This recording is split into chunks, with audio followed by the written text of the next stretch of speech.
La personne perfectionniste ne recherche pas la perfection. Elle cherche plutôt à éviter la critique. Elle croit que si tout est parfait, elle ne sera pas critiquée. Est-ce que ça te parle? En fait, c'est une stratégie d'évitement et de sécurité. Ce qui empêche, bien sûr, qui ne résout rien, en fait, et qui empêche de t'épanouir pleinement.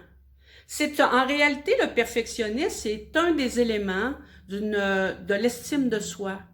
C'est le désir de plaire pour ainsi se protéger, pour éviter la critique, éviter de ne pas réussir, éviter les échecs. Mais en réalité, ce que ça fait, c'est ça éloigne la personne de définir sa propre valeur et son plein épanouissement. Comme il faut commencer quelque part, j'ai le goût de te proposer déjà quelques stratégies. La première, je dirais qu'il faut s'observer. Observer ce qui se passe en toi quand tu fais du perfectionnisme, quand tu vas toujours très loin ou tu travailles très, très fort. Savoir comment tu te sens et qu'est-ce que ça t'amène de négatif d'être perfectionniste, pardon. Puis pourquoi pas l'écrire dans un journal? Ça pourrait être aussi intéressant de revoir ton système de valeurs. Hein? Les personnes qui sont perfectionnistes ont des valeurs d'accomplissement et de réussite très, très élevées. Mais est-ce que c'est une bonne valeur pour toi? Est-ce que ça résonne en toi, tout ça?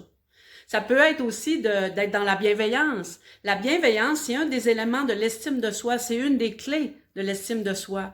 Soit dans la douceur, dans la bienveillance. Pourquoi pas respirer profondément?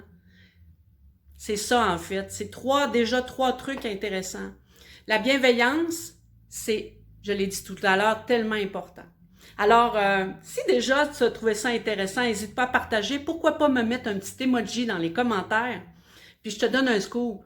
À l'automne, je vais lancer une formation sur l'estime de soi. Alors, abonne-toi pour ne rien manquer. Bye!